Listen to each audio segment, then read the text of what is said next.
This video will explain how you can call a REST API, or a web service, and get response from it, in a Spring application, using its RestTemplate class. For understanding, we will use a fake web service, jsonplaceholder.typico.com. Here you can see a list of URLs that you can access and get response without creating any actual web service. For example, if we hit this URL, then we should get a collection of posts, where each post is composed of different key value pairs. As you can see here, every post has 4 fields: user ID, title, and body. So, let's get started and see how we can get this response from a Spring application using RestTemplate. Before starting out, make sure that you have created a Spring application with its dependencies added on class path, as shown here. If you are not sure how to do that, simply add a Spring Boot Web Starter dependency in your build.gradle file, if you are using Gradle, or in pom.xml, if you are using Maven. Using RestTemplate is very easy. First, you need to make an object of RestTemplate, using new operator, and then invoke its methods. For accessing a REST service, RestTemplate provides a variety of methods, and we will look at these methods, one by one. First method is getforobject. As you can see, there are many overloaded versions of this method, and the simplest method is the one which takes 2 arguments. First is the URL that you want to access, and second is the type of response you are expecting, such as a string, integer, or your own custom type. So, the URL that we want to get response from is https://jsonplaceholder.typico.com/posts. This argument is of type java.lang.class, and you can simply create this by appending .class after the response type. We want the response as a string, so the second argument will be string.class. Return value of this method will be the same as the type of second argument, which means that it will be a string. Print this value. Run the program. Look. It fetched all the posts from the URL that we provided. If you want the response in the form of a collection, such as a list, simply change the response type to list.class and accordingly, change the variable type. Since it is a list, we can easily iterate over this list, using a for each loop and print each post separately. Add a line break for clarity. Run the application. Look. The response is successfully fetched as a list. Let's look at another method to fetch response from a REST API, using RestTemplate. Remove this and comment this method. Second method of RestTemplate is getforentity. This works the same as getforobject, except the return value of this method is a response entity object instead of direct result. Response entity object wraps the response in its body, and with this, you can also get response headers and response status code.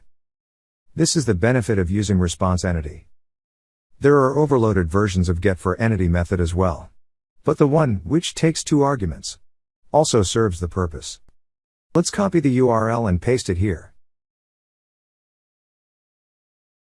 Response type, take it as string. Assign the return value to a variable.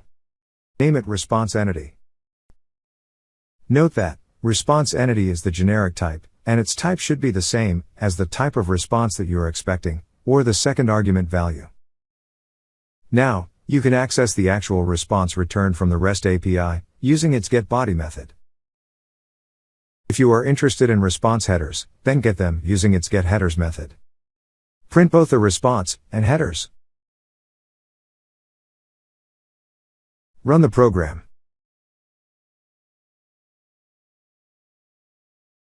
Look. It printed the list of posts, and these are the response headers. Let's say you don't want the response as a list of posts, or as a string but as a Java object, whose fields or instance variables are populated with the value of corresponding fields of a post. It is possible, and I will show you how. Remove all this code and comment out getforentity method. First, we need to create a class with field names matching the fields of a post as shown on the console. So, create a new class, post.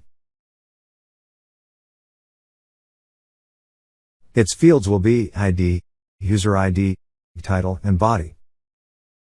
Same as that of a post, fetched from the web service. Generate their getter and setter methods. Copy getforobject method. The type of response will now be post.class. Assign it to a variable of type post. The URL in this example will return a collection of posts, while we want a single post, since the response type we have given is a post object. So, back to our fake web service. This URL here refers to a single post with ID as 1. If we click on this, it contains a single post. Back to the editor. Let's change the URL to a single post that we saw just now. Print the title of this post using getTitle method. Start the application. Look. It printed the title, which is the same as the title of the post at remote server. Let's also test the body using getBody method. It is also the same. Similarly, we can also use getforentity method of RestTemplate. Return type of this method is response entity. Change this to response entity, and the type of response entity will be a post object. Name the variable as post entity. Now, we can access the actual post object using its getBody method. Assign this to a post object. Run the application. Post is fetched successfully. Finally, the third and last method to fetch data from a remote URL, using RestTemplate, is with its exchange method. Let's clear this up.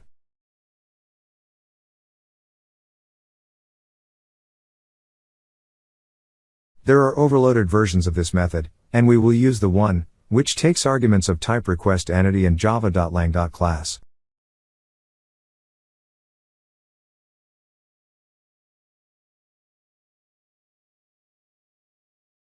If we take a look at requestEntity, it has multiple constructors that take the method type that we want to invoke, URL and a body.